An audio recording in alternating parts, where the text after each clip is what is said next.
After the White House denounced her, B said this on Twitter: "I'd like to sincerely apologize to Ivanka Trump and to my viewers for using an expletive on my show to describe her last night. It was inappropriate and inexcusable. I crossed a line, and I deeply regret it." Joining us now, Emily Jashinsky, commentary writer for the Washington Examiner, and Richard Fowler, radio talk show host and Fox News contributor. Emily, until the White House denounced Sam B's language as vicious and vile, I read all the media reports on this. They were all like, wow, did you see what Sam said? Yeah.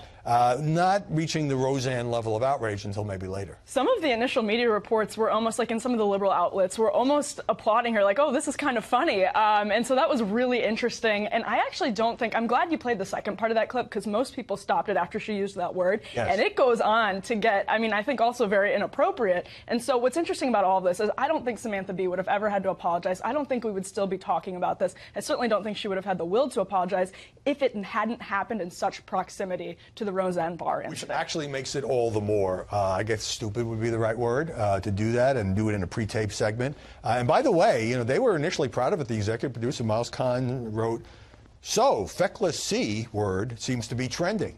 Now, some others have denounced it, CNN, Brooke Baldwin, and others, but do you think she would still be employed if she had used that awful word against, I don't know, Michelle Obama?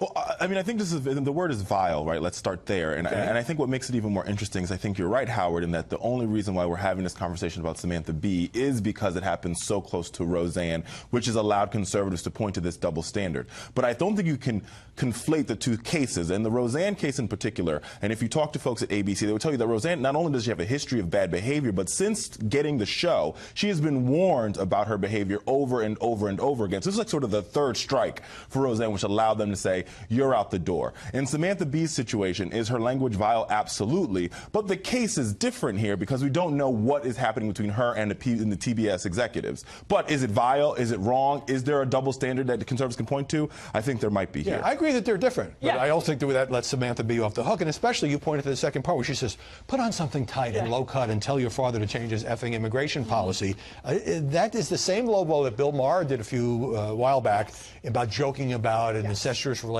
And somehow, like, it's okay to do that to the president's daughter? Yeah, actually, none of this was a dramatic departure from the way a lot of liberals in the media talk about the relationship between Ivanka and Donald Trump. And so I do think that these are not apples to apples. I think what Roseanne said absolutely was worse. But in the same way, they are different because what Samantha Bee said went through layers of bureaucracy. It was written down. It was very much premeditated, which makes it very different in another way as well. All right. Let me move on to the case of Joy Reid, MSNBC weekend host, and she had already apologized for some decade-old posts on her blog that were very, very homophobic. I mean, really offensively homophobic. And now she's apologized again, among other things. She seems to be have been years ago a 9/11 truther. She was promoting an Alex Jones film, charging that the 9/11 attacks were carried out by the U.S. government. Richard? I mean, I think the blog post is pretty insane.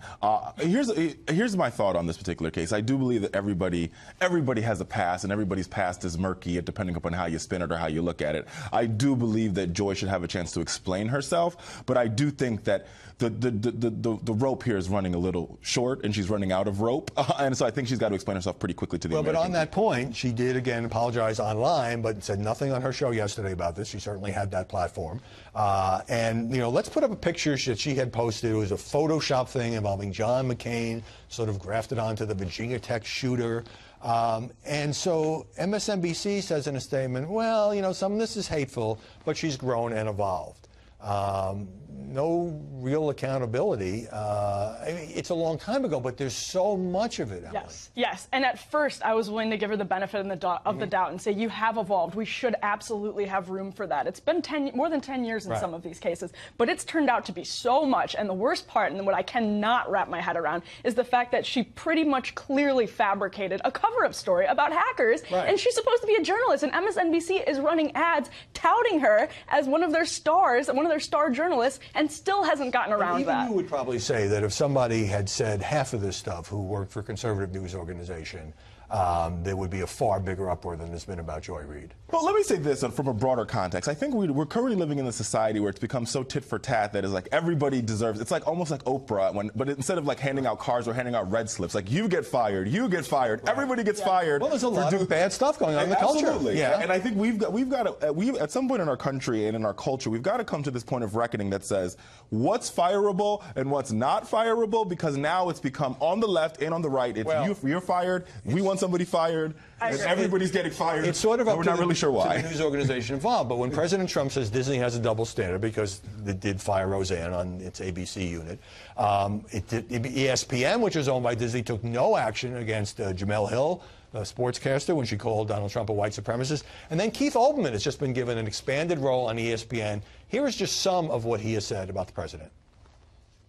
Trump is indeed effing crazy. As mindless and as evil as the baboon's policy is, it can and will be rolled back sooner or later. Congenital disease, drug use, any of a dozen post-concussion traumas, Alzheimer's, senility.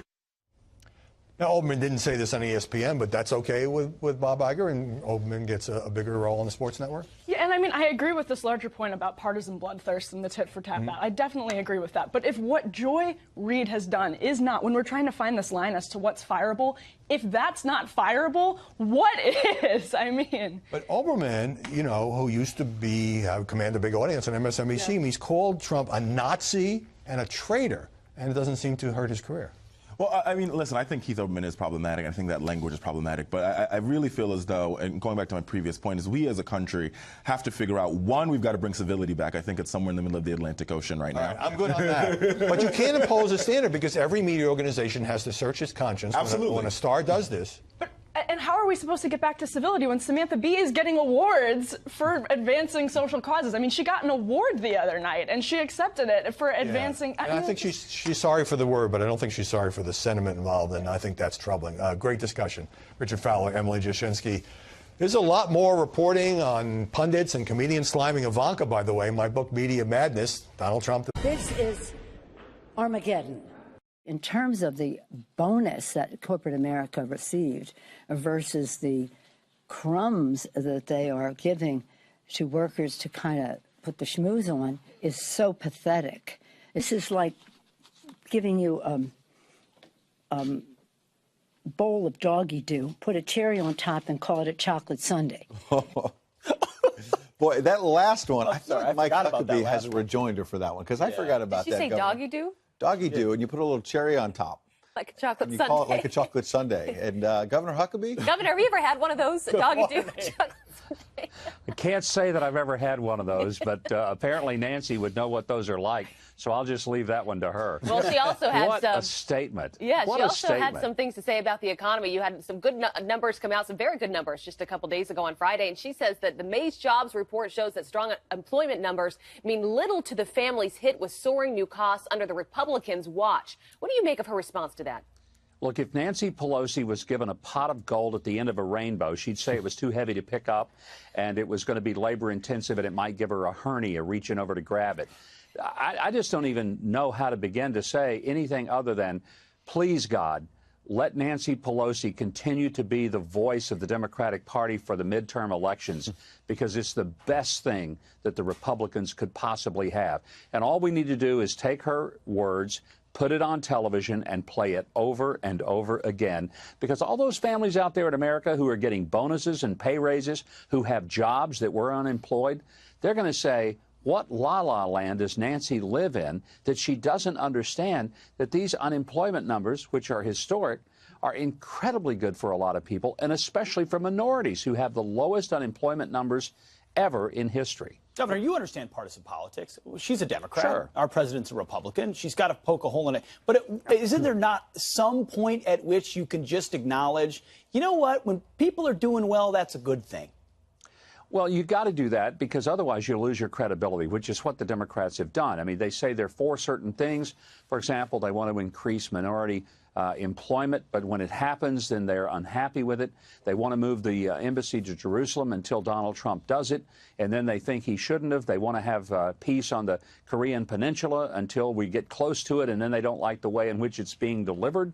I mean, you just take a list of anything that the president has done positively, things that have happened in a strong way, and they'll find a way to somehow, you know, dislike it. It's like the man who lived his whole life and he thought the whole world stunk until one day he realized he had Limburger cheese on his upper lip. And it wasn't the world that stunk, it was him. And that's what I think I'm seeing with the Democrats.